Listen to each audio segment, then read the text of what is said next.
Hello विद्यार्थियों, तो कैसे हैं आप सब। मैं उम्मीद करता हूँ आप सब बहुत अच्छे होंगे। चलिए विद्यार्थियों, आज हम लोग क्लास 12 के बायोलॉजी जो हिंदी मीडियम में हम लोग देखेंगे चैप्टर 3 शुरू करेंगे।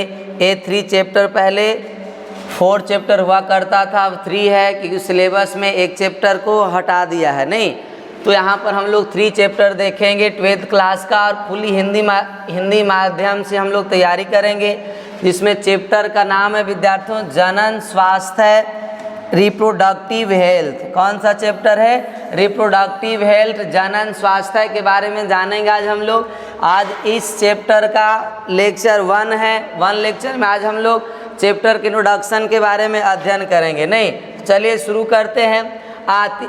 जनन स्वास्थ्य। अब जनन स्वास्थ्य का मतलब होता क्या है सर? नहीं, स्वास्थ्य के बारे में आप लोग जानते हैं स्वास्थ्य क्या होता है। अगर हमारी शरीर सही है, हम हष्ट पुष्ट हैं, तो क्या बोलते हैं? स्वस्थ हैं। लेकिन यहाँ पर है जनन स्वास्थ्य का मतलब क्या होता है। जैसे मान लीजिए हमें बुखार वगैरह नहीं लगा है, बस लग रहा है कि नहीं हम अपने आप में क्या हैं? स्वस्थ है। नहीं, लेकिन अगर हमारे शरीर में किसी प्रकार का कोई थोड़ी सी भी अगर कमी है तो जनन स्वास्थ्य नहीं हो सकता है। जनन स्वास्थ्य कब होता है? जनन स्वास्थ्य के बारे में WHO ने बताया था। नहीं, जनन स्वास्थ्य के बारे में किसने बताया? WHO ने क्या बताया, इसके अनुसार पढ़ेंगे हम लोग विद्यार्थियों। नहीं, WHO का मतलब होता है क्या? World Health Organization. World Health Organization. नहीं तो WHO के द्वारा जनन स्वास्थ्य को डिफाइन किया गया है कि यदि कोई व्यक्ति क्या हो, मानसिक रूप से क्या हो,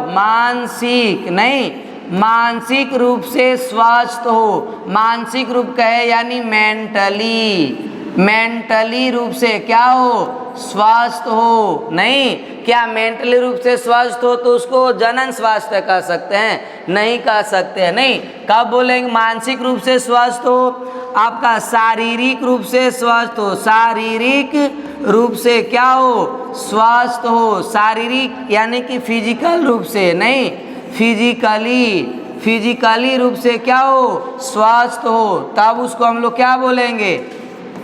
जनन स्वास्थ्य। शारीरिक रूप से। और आपका क्या होगा? व्यवहारिक रूप से। व्यवहारिक रूप से स्वस्थ हो यानी बिहेवियर। नहीं, बिहेवियर रूप से यदि स्वस्थ हो। और सामाजिक रूप से, नहीं क्या नहीं सामाजिक रूप से। कौन से रूप से? सामाजिक रूप से भी स्वस्थ हो यानी सोशली रूप से भी क्या हो? स्वस्थ हो, तब हम लोग इसको क्या बोलेंगे? जनन स्वास्थ्य कहेंगे। तो WHO ने डिफाइन किया कि यदि कोई व्यक्ति मानसिक रूप से, मेंटली रूप से, शारीरिक रूप से, व्यवहारिक रूप से और सामाजिक रूप से स्वस्थ हो तो उसे क्या कहा जा सकता है? जनन स्वास्थ्य कह सकते हैं। यदि इनमें से किसी भी रूप से अगर स्वस्थ ना हो तो व्यक्ति को जनन स्वास्थ्य नहीं कहा जा सकता है। नहीं, जैसे मान लीजिए अब मानसिक रूप का मतलब क्या? मानसिक रूप से मतलब उसके सोचने समझने की क्षमता क्या हो? बहुत अच्छा हो। नहीं, सोच समझ के बोल रहा है, सोच समझ के अपना काम कर रहा है, तो उसका मतलब को मेंटली रूप से क्या है? आपका सही है, मानसिक उसका सही है।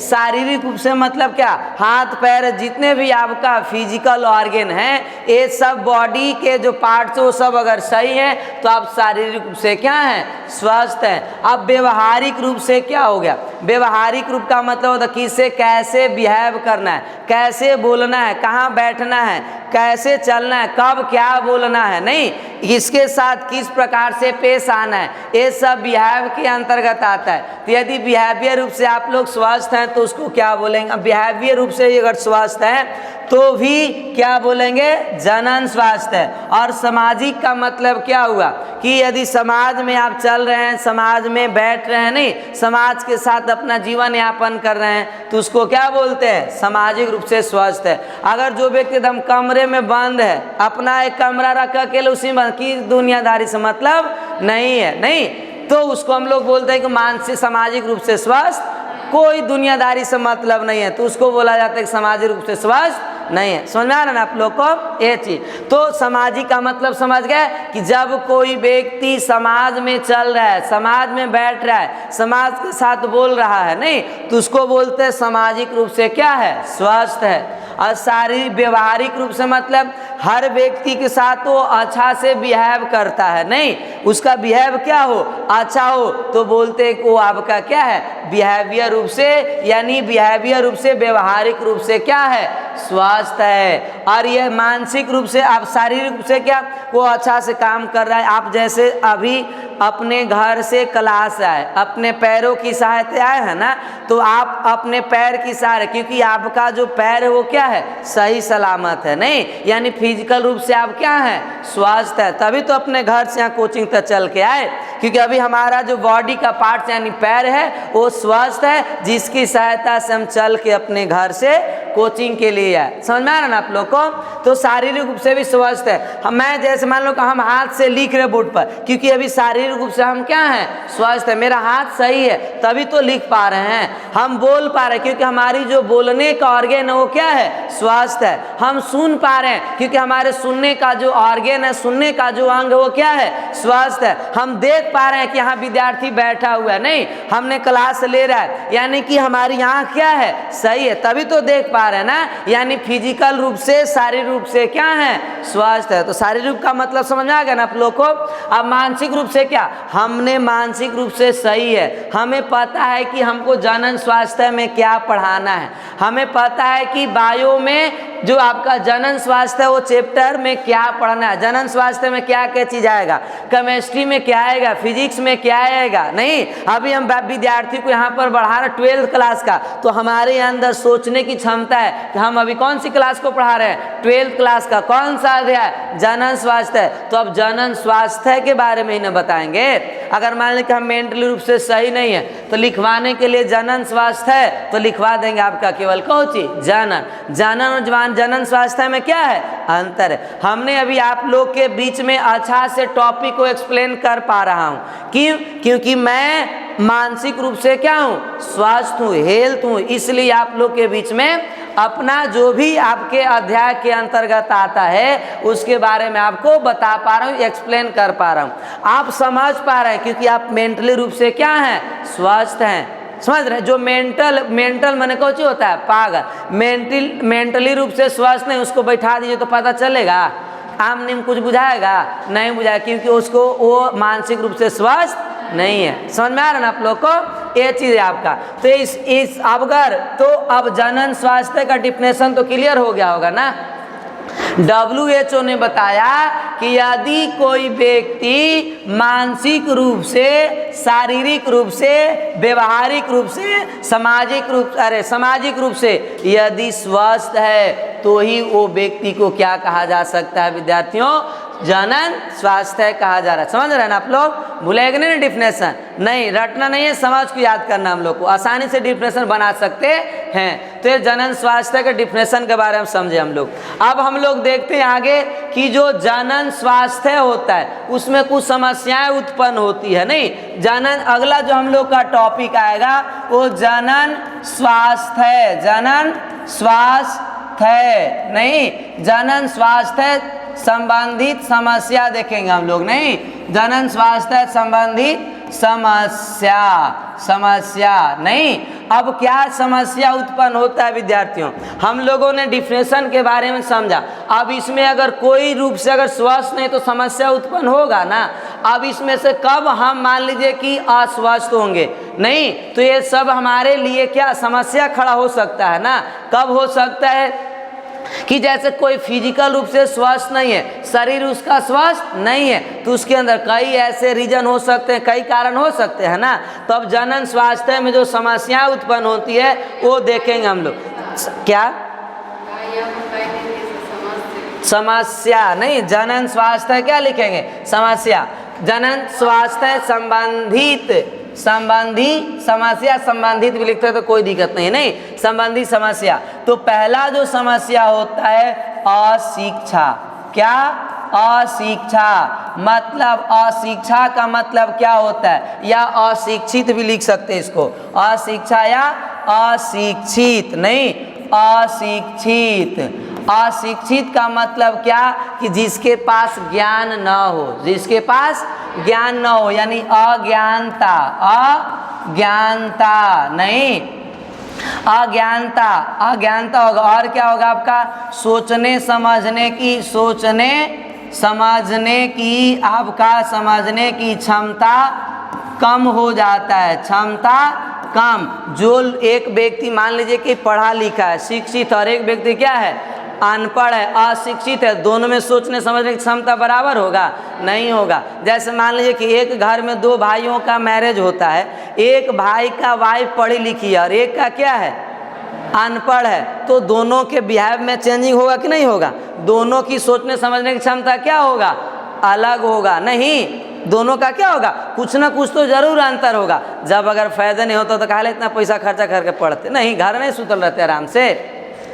तो अशिक्षित होने के बाद लोगों में अज्ञानता होता, मतलब ज्ञान नहीं रहता, ज्ञान की कमी हो जाती है, सोचने समझने की क्षमता भी क्या हो जाती है, कम हो जाती है। तो ये भी एक जनन स्वास्थ्य की समस्या है कि नहीं है। अगर मान लीजिए कि उसके पास ज्ञान नहीं है, जब ज्ञान नहीं होगा तो सोचने समझने की क्षमता होगा, जब सोचने समझने की क्षमता नहीं, मतलब वो मानसिक रूप से स्वस्थ, तो क्या उसको जनन स्वास्थ्य कह सकते हैं, नहीं कह सकते। यानी जनन स्वास्थ्य में क्या उत्पन्न हुआ, समस्या उत्पन्न, समस्या है कि नहीं है। इसलिए पढ़ना लिखना बहुत ज़रूरी है, शिक्षित होना बहुत ज़रूरी है। शिक्षा का मतलब केवल यह नहीं कि हम लोग को नौकरी के लिए पढ़ना है, नौकरी के नहीं पढ़ना है बच्चों, नहीं, शिक्षा लेने से मान लीजिए हम लोग को जॉब नहीं होगी, जॉब नहीं लगी, सबका तो जॉब नहीं लग सकता है, जितने विद्यार्थी यहाँ पर पढ़ रहे हैं सबको क्या जॉब लग ही पाएगा। देश में बहुत सारे बच्चे पढ़ रहे लेकिन सबको जॉब नहीं लगेगा, कुछ ही बच्चों का जॉब लगेगा। तो क्या हम लोग केवल जॉब के लिए ही शिक्षा ग्रहण करते हैं, नहीं, शिक्षा से हम अपने जीवन को अच्छी तरह से जी सकते हैं, हम अपने आप को एक अच्छा इंसान बना सकते हैं। कब, जब मेरे अंदर शिक्षा रहेगा तब, समझ गए नहीं ये चीज़। तो विद्यार्थियों के अंदर शिक्षा बहुत ज़रूरी है, और शिक्षा के साथ साथ आपके अंदर संस्कार भी होना बहुत ज़रूरी है। नहीं, विद्यार्थियों को केवल शिक्षा की आवश्यकता नहीं है, विद्यार्थियों को तीन चीज़ चाहिए मुख्य रूप से, शिक्षा, संस्कार और संस्कृति। तीन चीज़ अगर जिस व्यक्ति के अंदर है तो अच्छा इंसान बन सकता है। आप अच्छा ज्ञान, केवल शिक्षा से आप अच्छा इंसान नहीं कहा सकते, क्योंकि आपके पास शिक्षा बहुत है, ज्ञान है आपके पास, लेकिन ज्ञान होने के बाद नहीं, आपको ज्ञान है लेकिन आप जॉब ले ली, अब जॉब लेने के बाद नहीं, आप मान लीजिए कि अच्छा पोस्ट पर कोई जॉब, जैसे डीएम वगैरह बन गए, तो डीएम बनने के बाद आईएएस बन गए, नहीं, अब आपका वहाँ पर कोई काम, जैसे बालू चल रहा है तो बालू बेचो लेकिन हमको कुछ देते जा, तो आप पैसा कमा रहे, ज्ञान है, जॉब ले ली, लेकिन आप अच्छा मनुष्य इंसान बन पाए। इंसान का काम रिश्वत लेना नहीं है, आपको जॉब लगा ईमानदारी दिखाने के लिए ना। आप उतना पढ़ लिख करके इंडिया का टफेस्ट एग्जाम दे करके आईएएस बने, और फिर आईएएस बनने के बाद भी वहाँ पर क्या कर रहे हैं, वही जो आप जान रहे हैं, समझ रहे नहीं, ये चीज़ आपका है। तो ये हम लोग अशिक्षित रहने से क्या हो सकता है, ये जनन स्वास्थ्य में समस्या उत्पन्न हो सकती है, हो सकता है कि नहीं हो सकता है, ये चीज़। और क्या हो सकता है, अगर अशिक्षित लोग हैं नहीं, तो आपका क्या हो जाते हैं, ये अब अशिक्षित होने के बाद एक आप जानते हैं रूढ़िवादी, जानते हैं रूढ़िवादी क्या होगा बच्चे, रूढ़िवादी का बारे में समझाते हैं आप लोग को। रूढ़िवादी, अब रूढ़िवादी का मतलब क्या होता है ना, रूढ़िवादी किसको बोलते हैं, रूढ़िवादी का मतलब होता है कि आधुनिक, जो अभी आधुनिक युग है ना, आधुनिक समय में जो चीज़ चल रहा है, जो टेक्निकल चल रहा है, उसको छोड़कर प्राचीन चीज़ों को, मतलब पुराने चीज़ों को अपनाने की जो आपका विधि होता है, उसी को क्या बोलते हैं हम लोग, रूढ़िवादी कहा जाता है। बहुत ऐसे अभी भी लोग हैं जो पुराने ज़माने के पुराने बात को अपनाते हैं, अभी जो नया चल रहा है उसको छोड़ देते हैं, नहीं, तो उसको क्या बोलते हैं, रूढ़िवादी। जैसे पहले होता था एक बाल विवाह, बाल विवाह जानते हैं ना आप लोग, बाल विवाह यानी कम उम्र में क्या हो जाता है, विवाह करना। तो बाल विवाह का मतलब कि कम एज में क्या कर दिया जाता है, शादी कर दिया जाता है। वो क्यों की करते थे, क्योंकि उनके पास शिक्षा की कमी है, शिक्षा का क्या है, अभाव, उनके पास ज्ञान नहीं है, पता नहीं है कि उन बाल विवाह करने से क्या होगा।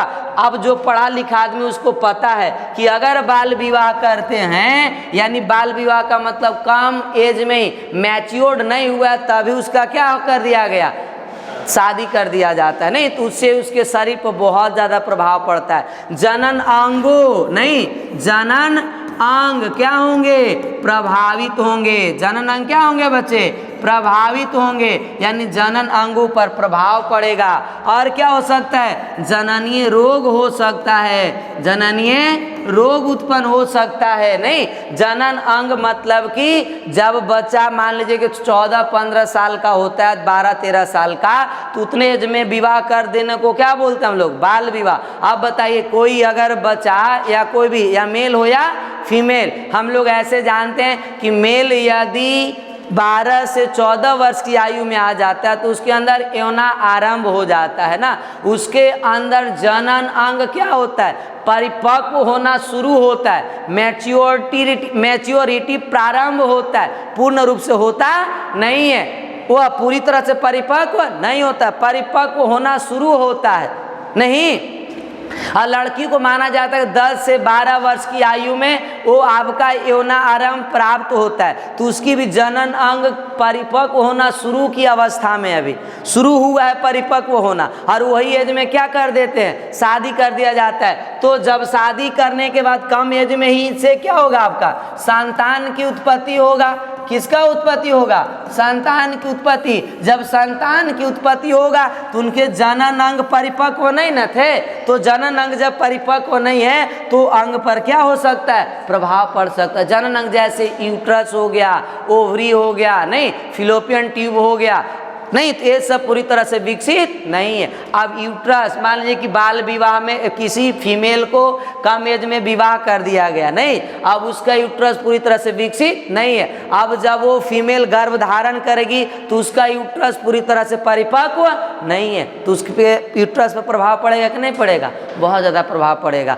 तो ये भी एक क्या है, आपका जनन स्वास्थ्य की समस्या है, समझ गया नहीं ये चीज। तो बहुत सारी जनन स्वास्थ्य की क्या है आपका, इससे जनन स्वास्थ्य की समस्या उत्पन्न हो सकता है। तो अशिक्षित और क्या देखें हम लोग, रूढ़िवादी। तो रूढ़िवादी का मतलब समझ गया ना, पुरानी बातें को अपनाना और नई बातों को छोड़ देना, क्या कहलाता है, रूढ़िवादी। नहीं तो उसी को हम लोग बोलते हैं। लेकिन अब जो आपका ये सभी समस्या को मध्य नजर रखते हुए गवर्नमेंट ने विवाह करने का एक आयु तय कर दिया है, नहीं क्या, कि यदि कोई अगर मेल हो तो मेल की विवाह कब हो सकता है, जब वो 24 ईयर्स का हो जाएगा। कितने ईयर्स का, 24 यानी 24 साल। 21 से 24 साल के यदि कम लड़का है तो अगर उसका विवाह कर देते हैं तो उसके माता पिता पर FIR हो सकता है, कानूनी कार्रवाई किया जा सकता है। और ये जो एक फीमेल यदि है, फीमेल यानी कि स्त्री, तो उसकी आयु कितनी होनी चाहिए, 21 वर्ष। कितने वर्ष, कम से कम कितने वर्ष, 21 वर्ष, तभी लड़कियों का क्या किया जा सकता है, विवाह। नहीं तो अगर कोई मान लीजिए कंप्लेन कर देता है तो उन पर कानूनी कार्रवाई किया जा सकता उसके माता पिता पर। नहीं, ये आपका कानूनन अपराध है जब कोई माता पिता अपनी बेटी की शादी 21 वर्ष से कम उम्र में करते हैं। तो नहीं, ये सबको क्यों किया गया, क्योंकि बहुत ज़्यादा समस्या उत्पन्न हो रही थी जनन स्वास्थ्य में। बाल विवाह करने से एक तो जनसंख्या में भी वृद्धि हो रहा था, जनसंख्या में भी क्या हो रहा था आपका, वृद्धि होगा, नहीं, और जनन अंग प्रभावित होंगे, जनन रोग उत्पन्न होंगे, नहीं तो ये सभी चीज़ों को मद्देनजर रखते हुए गवर्नमेंट ने एक आयु तय कर दी। यदि कोई आपका मेल है, यदि कोई लड़का है तो 24 वर्ष में ही शादी कर सकता है, और लड़की का कितना आपका 21 वर्ष में, क्योंकि इतने एज में इन लोगों की जो आपका रिप्रोडक्टिव ऑर्गेन है, जननीय जो अंग है, वो अंग पूरी तरह से क्या हो जाता है, विकसित हो जाते हैं विद्यार्थियों। समझ गए ना, ये चीज़ हम लोग देखें यहाँ पर।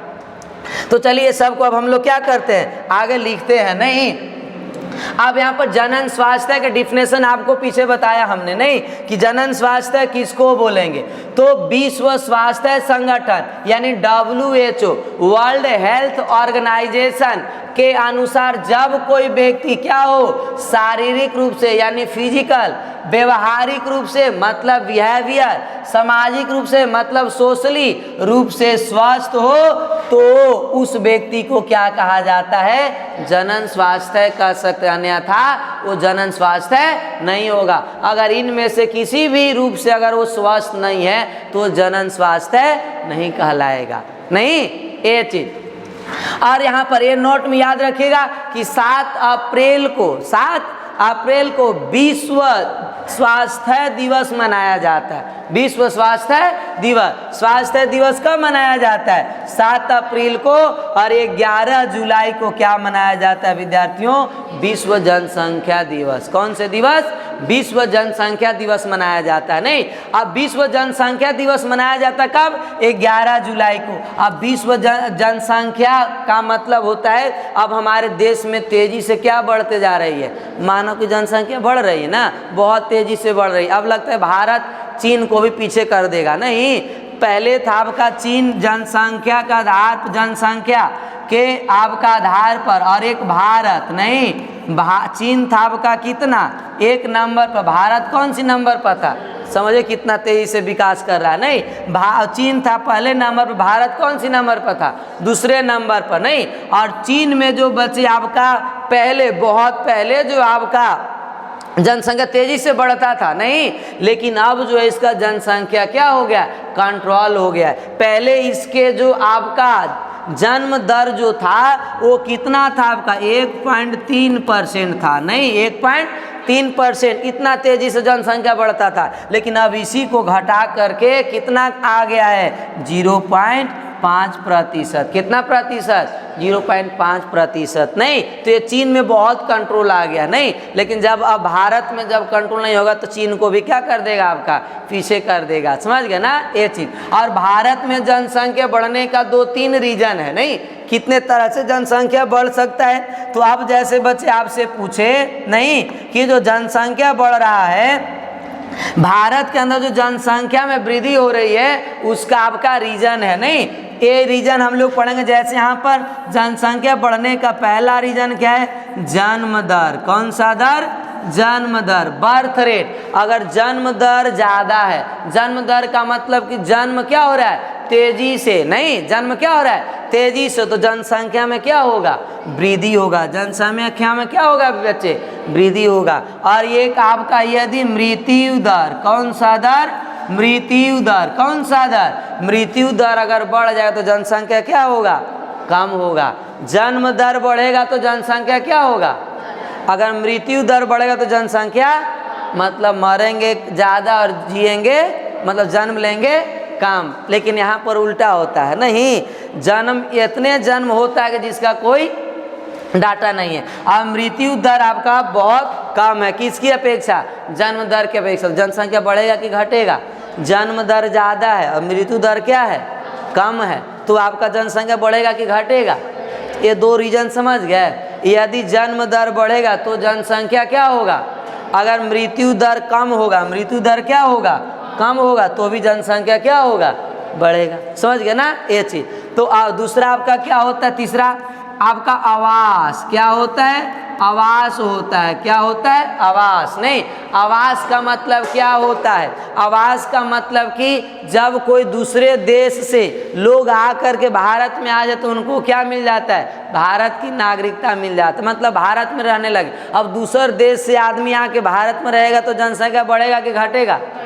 तो आवास का मतलब समझ गया ना, समझ गया कि नहीं समझ गया। आवास का मतलब कि जब कोई दूसरे देश से लोग हमारे देश में अगर आएंगे, भारत देश में, तो भारत देश की जनसंख्या क्या हो सकता है, ये भी बढ़ने का रीजन है कि नहीं। जैसे एक आया है, कौन लेडीज है, सीमा हैदर है ना, सीमा हैदर है ना, जो पाकिस्तान से हैं कहाँ, इंडिया में। अब कैसा लोग है। नहीं, अब बताइए वो लेडीज की जो पहले का जो हस्बैंड पाकिस्तान में, तो उनसे कितने बच्चे थे, 3 या 4 बच्चे। नहीं, अब 3-4 बच्चे होने के बाद भी उसका उससे जब प्रेम नहीं पूरा हो पाया, उसको उसके साथ जब नहीं रह पाया, तो भारत में इसके साथ क्या जीवन भर रह सकता है? कौन सा गारंटी कि भाई तेरे साथ पूरा जीवन बिता देगा? कोई गारंटी है? कोई गारंटी नहीं है।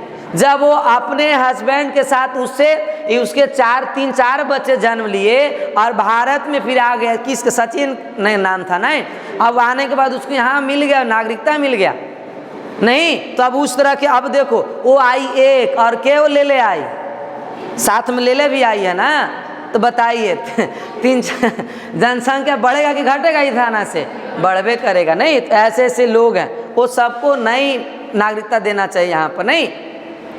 तो यहाँ पर इस तरह से, तो आवास का मतलब समझ गया ना, कि जब कोई दूसरे देश से लोग कहाँ आ जाते हैं, हमारे देश में आएंगे, तो भी जनसंख्या दर क्या होगा आपका?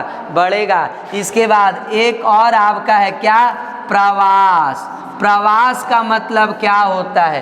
प्रवास का मतलब कि हम लोग जैसे अपना देश छोड़ के दूसरे देश में चल गए तो जनसंख्या क्या हो जाएगा? घट जाएगा। हम लोग अगर यहाँ से छोड़ के जाएंगे दूसरे देश में, तो वो देश की जनसंख्या बढ़ जाएगा, हम लोग का क्या होगा? कम हो जाएगा नहीं। तो ये आपका कितने रीजन है? 4। अगर जन्म दर बढ़ेगा तो जनसंख्या भी, मृत्यु दर कम होगा तो जनसंख्या, अगर आवास में मतलब कि ज़्यादातर लोग आएंगे तो जनसंख्या क्या होगा? मतलब अलग वो सीमा आदर जैसा अगर और आते जाएंगे तो जनसंख्या क्या होते जाएगा?